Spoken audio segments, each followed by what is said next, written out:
Snow moved across the steppe like breath across skin. No walls, no locked gates, no crowded streets where someone could disappear. Only open land, sky, and distance. In a world like that, survival depended on something more valuable than gold: trust. The Mongol Empire did not rise only because its armies were fast. It rose because thousands of people could move like one body across enormous distances with discipline and reliability. But conquest is only half the story. The other half is control. And control, especially in a world without walls, required something absolute.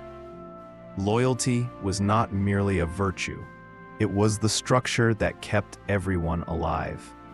When people imagine Mongol power, they picture riders, fire, and cities falling.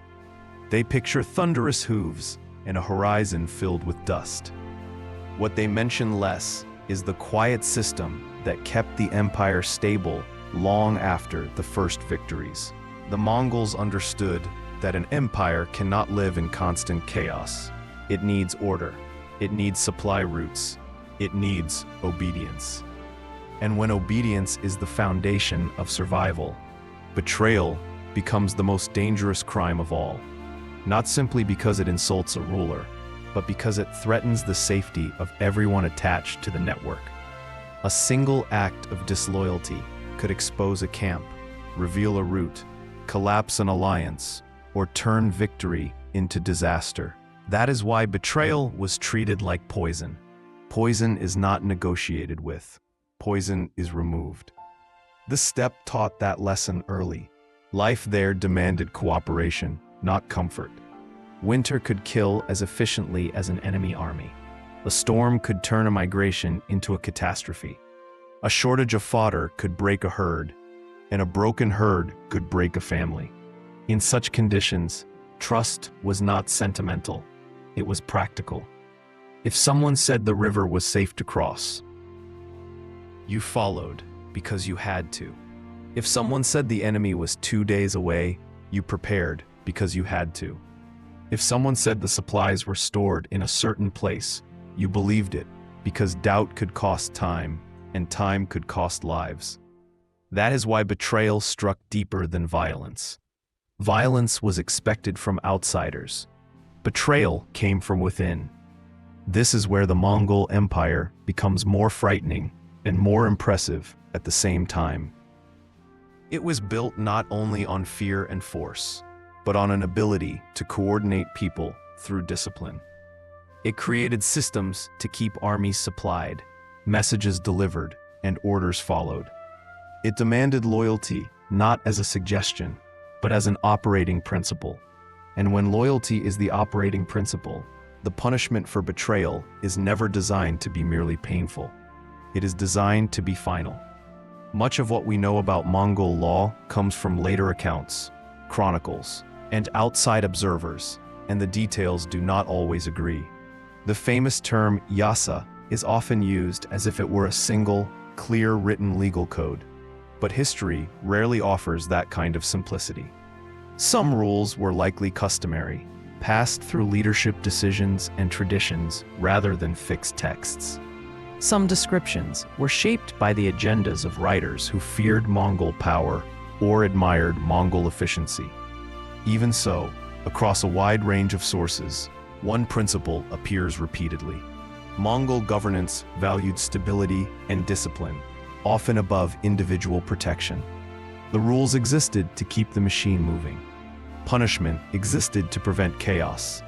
The Mongols did not build their world around the idea of the individual as sacred. They built their world around the idea of order as sacred. In an environment shaped by rapid movement and constant threat, delay could be dangerous. A hesitation could become weakness. A debate could become division. A divided force could be destroyed. That is why leadership often favored decisions that were fast, decisive, and meant to be obeyed. When a system is designed for survival, it does not always have patience for careful public trials. It has patience for results. That does not mean there were no procedures or norms. It means those norms were not necessarily built for what modern audiences imagine as fairness. They were built for control. Now, if you want to understand why this story focuses on women, you have to understand where women fit within Mongol society. Outsiders often reduce steppe women to stereotypes, silent figures behind warriors, or passive victims of conquest. But Mongol life did not allow that kind of simplicity. Women in nomadic societies frequently managed real responsibilities. They kept households functioning. They oversaw supplies. They protected camps during campaigns. They negotiated daily survival, food, shelter, movement, and family continuity, while men fought. Among elites, some women held significant influence through family networks, marriage alliances, and authority within the camp. The Mongol world could be harsh, but it could also be pragmatic. Whoever could hold the system together mattered, yet responsibility also meant exposure. Women sat at the center of identity, lineage, inheritance, and the reputation of the family. In many societies, women become symbolic carriers of honor and continuity. Their bodies, their choices, and their relationships are tied to how the group imagines itself. That reality can grant women power in some contexts, but it can also make women targets when the goal is control. Because when an empire wants to stabilize a population, it often begins by stabilizing households. Stabilizing households means controlling marriage, inheritance, loyalty, and identity. And identity is often enforced most strongly through the people who hold families together. This is why accusations against women could carry a particular weight. A man accused of betrayal might be treated as a threat in battle. A woman accused of betrayal could be treated as a threat to the household, to the clan, to future generations, and to the credibility of the group's internal order. That makes punishment not only personal, but symbolic. And symbolic punishment is often designed to send messages that travel farther than a single death. Betrayal itself did not always mean dramatic espionage, secret letters, or scenes that look cinematic in a modern film. In highly controlled systems, betrayal can mean many things. It can include aiding an enemy, hiding information, breaking an oath, undermining authority, or being associated with those already suspected. In an empire built on hierarchy, even disrespect can be interpreted as disloyalty if it threatens the chain of command. In a society where order equals survival, the line between crime and threat is not always clear. And when systems of suspicion become strong, accusation alone can be devastating. Sometimes the accusation matters more than the proof, because the accusation triggers fear, and fear triggers obedience. Here is the part that makes the phrase "worse than death" meaningful. In many cultures, death can still carry honor. A warrior can die bravely and be remembered. A person executed publicly can become a cautionary tale. Sometimes the story of the punishment becomes bigger than the punishment itself. But empires that fear betrayal do not want martyrs. They do not want people to die in ways that create legend. They do not want crimes turned into songs. They want obedience, and obedience is easier to enforce when the consequences do not produce a story that can be repeated with pride. So some systems use a different kind of punishment. Not the loud punishment that fills a square. The quiet punishment that leaves nothing behind. The punishment that makes a person vanish. The punishment that creates absence rather than spectacle. Absence creates questions. Questions create fear. Fear creates silence. Silence creates control. In that context, worse than death does not have to mean physical pain. It can mean a fate that destroys what people live for. Belonging, honor, reputation, and memory. In many traditional societies, identity is social. You exist because your community recognizes you. Your name matters because your name is spoken. Your lineage matters because your lineage is remembered. Your honor matters because your honor affects your family. To strip away recognition is to strip away life's meaning. A person who is erased is not simply killed. A person who is erased is removed from the world in a way that denies even the dignity of remembrance. For women accused of betrayal, that logic could become especially powerful. Women were often connected to family reputation in ways that men were not. If a woman was accused, the accusation could stain a household. It could affect marriage alliances. It could create suspicion that spread through kin networks. The punishment, therefore, could function as a warning to many people at once. It could say, the empire can reach not only the soldier, but the home. Not only the commander, but the family. Not only the battlefield, but the future. And once fear enters the home, it becomes difficult to remove. People begin to change their behavior before punishment is even applied. They learn to measure their words. They learn to avoid risky relationships. They learn to keep their faces neutral. They learn the art of not being noticed. Under such pressure, a community begins to police itself. Families distance themselves from those accused. Neighbors avoid association. People stop asking questions, not always because they hate the accused, but because they want to survive.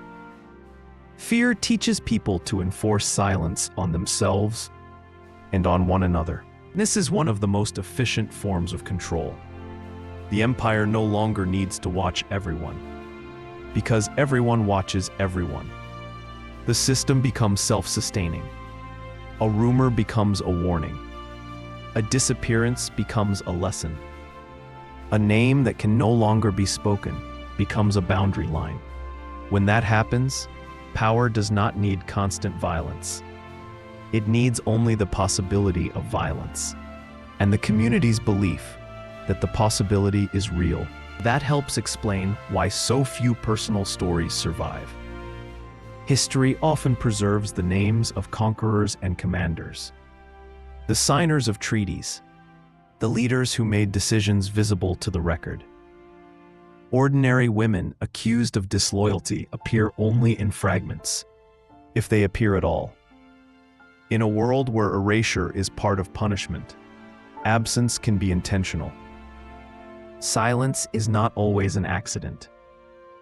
Sometimes silence is the product. Now, to understand this emotionally, imagine a scene, not as a claim that we have a single woman's diary from a Mongol camp, but as a historically grounded reconstruction of what power feels like when it works through silence. It is night on the steppe. The fire burns low. Horses stand in clusters, breathing mist into cold air. The camp is quiet, not because people are calm, but because the day has been long and the world is dangerous. A woman sits near the edge of the circle of light. She is not screaming. She is not dramatic.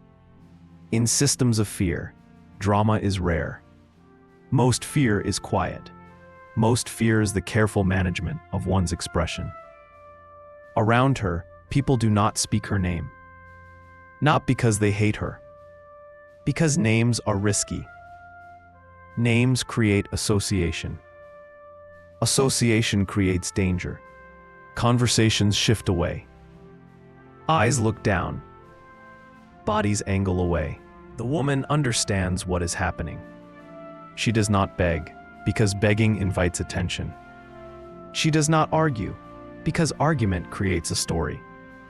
She sits and silence grows around her like winter. Then, later, without announcement, she is gone. No public event. No open explanation. Only absence. The next morning, life continues. The camp breaks. People move, orders are followed. No one asks where she went. No one says her name. If a child asks, the answer is a sharp silence and a look. that teaches the child the rules. That silence teaches more effectively than any speech. It teaches loyalty is not optional. It teaches questions are dangerous. It teaches the empire can remove you without explanation, and the community will protect itself by pretending you never existed. This is how systems of control outlive the moment of conquest. The Mongols were capable of brutality, but they were also capable of calculation. They wanted trade. They wanted tribute. They wanted stable routes and predictable obedience. Constant chaos would have damaged the machine they built. It is important to recognize that the Mongol Empire was not one single uniform experience across all regions and all times. Mongol rule varied, depending on local conditions. When it comes to punishment and social control, one should be careful not to pretend there was a single identical method applied everywhere. Yet the broader logic of Mongol power, women learned to survive through adaptation. They learned to read faces. They learned to judge who could be trusted. They learned when to speak and when to stay silent. In a world where disloyalty could bring collective punishment or social ruin, women had to become managers of risk within their homes and kin networks. The labor of women under such systems was not only physical. Feeding families, managing supplies, keeping children alive, maintaining calm, preventing dangerous speech, avoiding associations that could bring suspicion. That psychological labor often goes unrecorded in history, but because it preserves identity and continuity despite pressure. Yet in the Mongol system of loyalty, even the idea of hidden loyalties could be risky. That's why the boundary between survival and betrayal could become frighteningly thin. There is another reason why punishment, worse than death, can be such a powerful tool. Death is final, but death also ends fear for the dead, can be made to fear something that is worse than dying, something that threatens their family, their reputation, their children's futures, and the possibility of being remembered.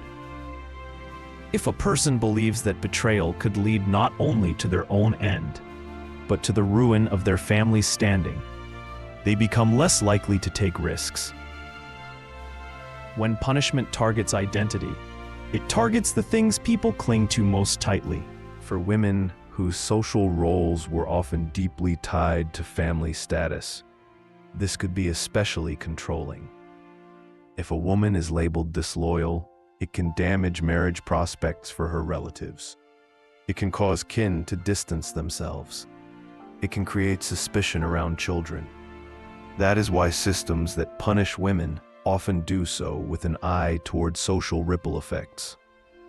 The goal is not only to remove an individual, the goal is to make everyone else feel that disloyalty is contagious and must be avoided. The community's own fear then becomes the enforcement mechanism. This is also why we must be careful with sensational storytelling. Modern audiences often want a single shocking method, a single gruesome detail, a single image that can be summarized in one sentence. But real historical systems of control are often more chilling, precisely because they are normal. They are administrative. They are procedural. They are quiet. They do not always look like a dramatic spectacle. They look like decisions made in tents, orders whispered to riders, and communities adapting through silence. If you want to understand the Mongol Empire's staying power, you have to understand how it balanced terror with stability. During conquest, Mongol forces could be devastating, sometimes deliberately creating fear to encourage surrender. But after conquest, the empire needed roads to function, trade to flow, and communities to obey without constant rebellion. That meant shifting from chaos to management. The Mongols were known for communication systems, for relays of messengers, for flexible administration. Loyalty was essential to these systems. Betrayal threatened not only rulers, but infrastructure. In that light, punishment becomes a tool of empire building. It becomes part of a broader strategy to make society predictable. People are less likely to revolt when they believe consequences are certain. People are more likely to comply when they believe the state can reach them quickly. And people are more likely to discipline themselves when the community itself enforces fear. This is why stories of disappearance and erasure are so powerful in historical memory. A public death can be mourned and turned into a story of honor. A disappearance creates unresolved fear. It creates a blank space where the imagination fills in the worst possibilities. The blank space becomes a weapon. The empire does not need to display violence for everyone to understand its power. Sometimes a missing person is enough.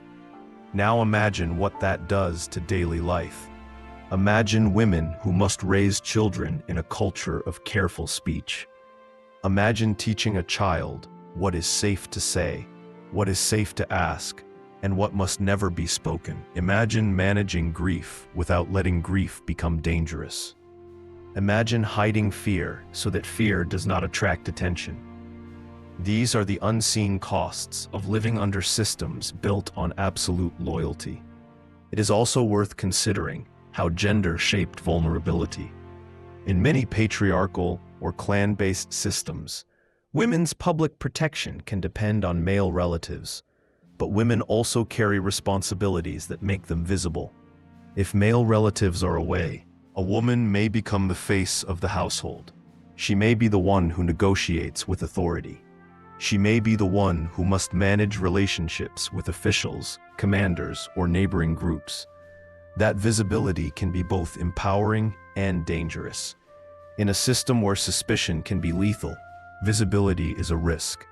When modern audiences hear traitorous women, they may imagine clear cases of espionage or deliberate betrayal. But in many historical contexts, accusations were complicated. Political rivalries could use accusations as tools. Personal conflicts could become legal threats. A woman could be targeted because her family was targeted. She could be punished not only for what she did, but for what she represented. In empires, punishments are often political, not purely moral. They serve messages, not fairness. That does not mean we should romanticize the accused or assume innocence in every case. It means we should recognize that systems built on fear rarely distinguish neatly between guilt and usefulness. If a person becomes useful as a warning, the system may treat them as guilty because the message matters more than the truth. That is one of the most frightening aspects of authoritarian control. The outcome may depend not on what you did, but on what your punishment can teach others. When you hear worse than death, it can be tempting to focus on physical suffering. But the deeper horror can be psychological and social. It can be the loss of identity, the stripping away of community, the forced silence of relatives, and the feeling that one's life has been erased from meaning. In cultures that value lineage and honor, this is a profound punishment. It attacks the foundation of personhood. It also attacks time itself. Death ends the present. Erasure reaches backward and forward. It contaminates the past by making the name unspeakable. It contaminates the future by damaging descendants. It creates a hole in family memory. It forces people to pretend a person never existed. That kind of punishment does not end with the accused. It spreads through everyone connected to them. It teaches families to protect themselves by cutting ties. It teaches communities to survive by forgetting. That is why this story remains so unsettling. It is not only about what happened in one moment. It is about what happened afterward. The silence, the absence, the way the community adapted to protect itself. That adaptation is understandable, but it is also tragic because it shows how fear can reshape human relationships. When fear is strong enough, compassion becomes dangerous. Loyalty to the accused becomes risky. Even mourning can be a threat. At this point, some viewers may ask, was it effective? Did it work? The Mongol Empire's rapid expansion and administrative reach suggest that fear and discipline did play a role in maintaining control. But effectiveness is a cruel measurement. A system can be effective at producing compliance while destroying lives quietly. It can create stability while erasing individuals from memory. Empires often last longer than the people they break. That is not a sign of justice. It is a sign of power. So what does this story tell us? Beyond the Mongols, it tells us something about how power operates when it values order above humanity. It tells us that control does not always look like a burning city. Sometimes it looks like administrative certainty. Sometimes it looks like communities policing themselves. Sometimes it looks like the fear of being associated with the wrong person. Sometimes it looks like silence spreading through a camp like winter.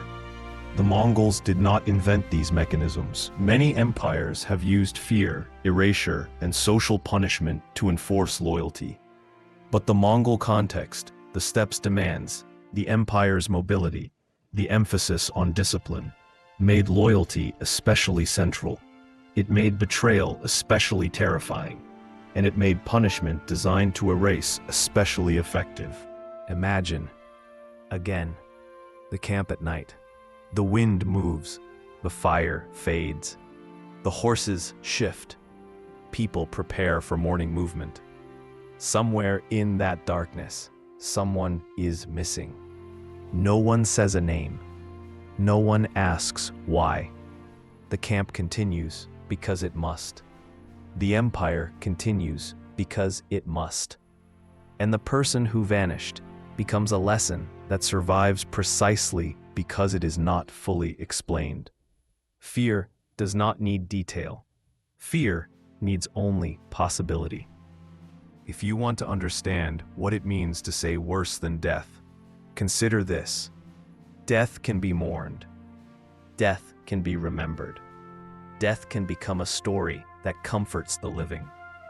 But erasure takes even that comfort away. It makes mourning risky.